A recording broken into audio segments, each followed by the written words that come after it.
Hello, hello mga kalongher. Magandang umaga po mga kalongher. So araw po ng Biyernes ngayon. So abangan sa mga pinatraining natin sa PUF mga kalongher. So ang bitaw po Tosurubyo mga kalongher. So padating na yung mga ibon natin. So ang speed na 127.58. Time check po 7:57 na. So 1 minute na lang mga kalongher. So aabang na tayo. So papakita muna natin yung mga naiwan natin mga ibon mga kalongher.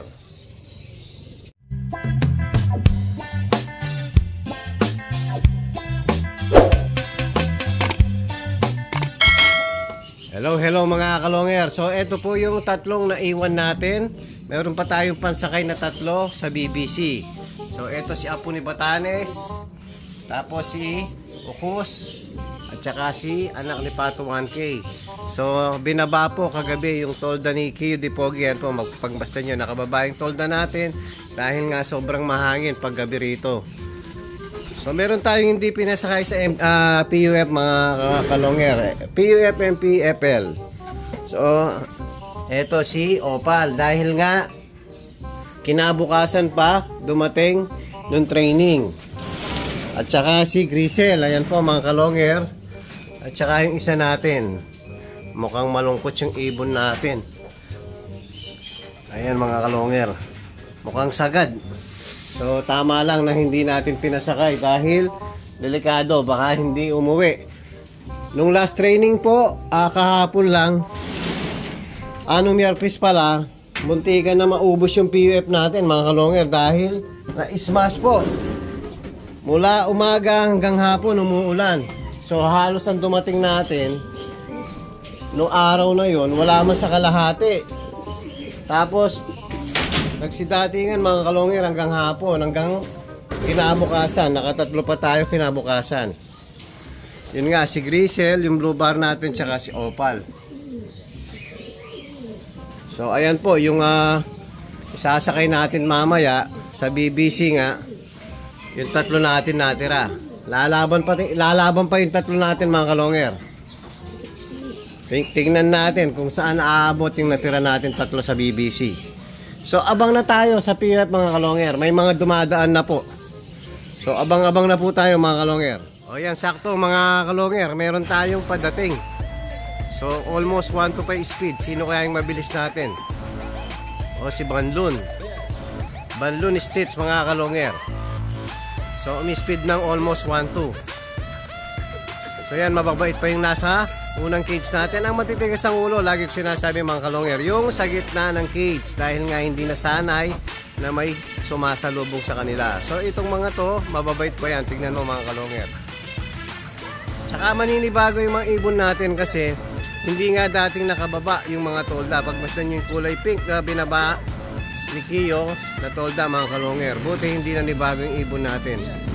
Ang mga ibon kasi, pag meron na nakitang kakaiba na hindi dating nakikita mga kalongher, maninibago yan, hindi papasok sa kulungan. Buti pumasok yung ano natin.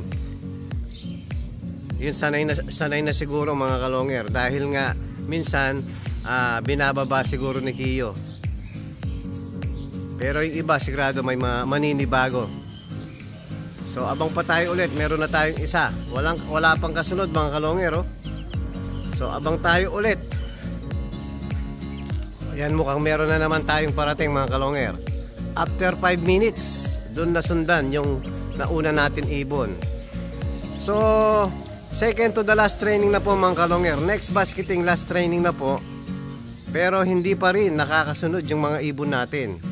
So, hindi pa rin nakakasabay. So, ibig sabihin, mahihinang nilalang pa rin yung mga ano natin, PUF natin. So delikado po yung mga nakalaban natin ngayon. Hindi natin masyadong na-training talaga yung mga ano natin. Kulang talaga sa resistensya. So sino kayang matitira na ilalaban natin sa derby? O, kagaya yan mga kalongher, dumiretso sa may poste. Yan, hindi natin mabubugaw yan. Ayoko pumunta dun sa may sulok mga kalongher. Delikado tayo dahil nga sa kalagayan natin. So ang bitaw pala, Pusurobyo, Pangasinan mga kalongher. Second to the last training. So Bukas, basketing na naman. Last training po, season Pangasinan. So next week po, Friday, basketing na. Derby na po, first lap derby na. Pero sa isang club, dalawang club po kasi to, meron tayong yung pinaka mother club, tsaka meron tayong sinasalihan pa rito na magiging old bird sila. Bukas po, first lap nila, advance sila ng 1 week. So 7 laps derby po. So sa mother club po, bali 6 laps lang. Ayan, ang daming dumadaan mga kalonger. So sino kaya ton dumapo sa poste? So malalaman natin pagbaba ng ibon natin. So para sa susunod, alam na natin kung anong gagawin sa ibon natin. So abang ulit, dalawa pa lang yung naparating natin mga kalonger. Masyadong late yung mga ibon natin, hindi talaga nakakasabay sa biyahe. So bahala na si Batman kung sinong ilalaban natin mga kalonger. O, meron na tayong pangatlong ibon. O, bakod pa rin. So puro matitigas ang ulo. Sigurado sa gitna ng kulungan yan mga kalonger. O, pwede yan ang mga nanibago dahil nakababa yung tolda. Ang mahirap dito mga kalonger, meron po kasing nagpupondong tubig dito, tsaka dun sa may sulok sa likuran ng cage natin, sa loob natin. Kaya ayan, pumunta na dun. Yun yung tinatawag ko na korneto, hanggang saan naabot mga kalonger, patalon-talon lang, ayan. Pero lagi siyang nakakasabay. So bubugawin natin sa may likuran mga kalonger. So ayan nga, may pondong tubig rito, kaya dito pumupunta. Hoy, lipad. Tigas talaga yung ulo.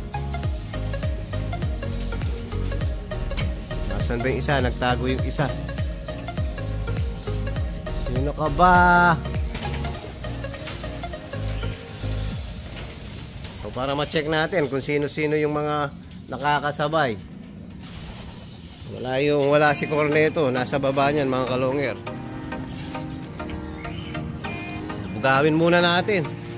Ayan mga kalonger, naka-6 pa lang tayo. So ang pinasakay natin 11 po, so kulang pa tayo ng 5. So hirap talaga, kahit anong gawin natin, hirap talaga yung makalapatin natin. Mahina talaga resistensya nila. Dapat mga kalonger, halos kumpleto na yan dahil napakalapit lang ng hagisan. So habang nag-aabang tayo mga kalonger, ayan, almusal muna tayo. Pambansang almusal, itlog na may sibuyas. Siyempre hindi mawawala, everyday. Hot water mga kalonger. So everyday po iniinom natin hot water lang. So nasanay na po tayo sa hot water. Napakaganda po ng benepisyo ng hot water mga kalonger. So para ka na rin naka-vitamin mga kalonger.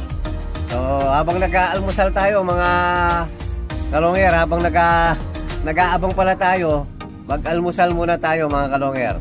Kung hihintayin natin yun, baka makuha na lumabig yung ano natin, hot water natin. So, almusal muna tayo mga kalonger. Hello mga kalonger. Habang pong nag-aabang tayo ng mga warrior natin, so meron tayong dumating na bisita. Si Sir Alex Cabral. Ayan po. Hello sir. Good morning. Good morning po sa lahat. Yan, may papa-DNA na ibon si Sir. Ito po, napakaganda. Mga violet at saka far blue o pa pale follow. So magkapatid to na Sir. Tapos meron papa-DNA na Sun Conure. No, nasa loob. So yung pang DNA natin mga kalonger nasa baba. So i-DNA po natin pagbaba natin. So habang nag-aabang tayo, mag-DNA muna tayo sa baba. Wala pa si QD Pogi Pakukuha ko na lang sana yung ano natin, yung pang DNA natin. Kaya lang wala pa si QD Pogi. So bababa muna tayo mga kalonger. Pagbalik natin sana kumpleto na yung mga warrior natin. Hello mga kalonger. Ayan po, katatapos lang natin na nag-DNA. Bumaba po tayo dahil nga nagkabisita tayo. Nag-DNA tayo ng ibon. Hindi na natin nabantayan ang pagdating ng mga warrior natin. So binilang po natin mga kalonger, kumpleto po, kumpleto. Kaya lang, kagaya ng sinabi ko, late pa rin yung kalahati mga kalonger. Ibig sabihin, hindi pa rin pasok sa oras. So malapit na yung labanan. Ganyan pa rin ang performance nyo. Sana magbago naman kayong bigla pagdating ng derby.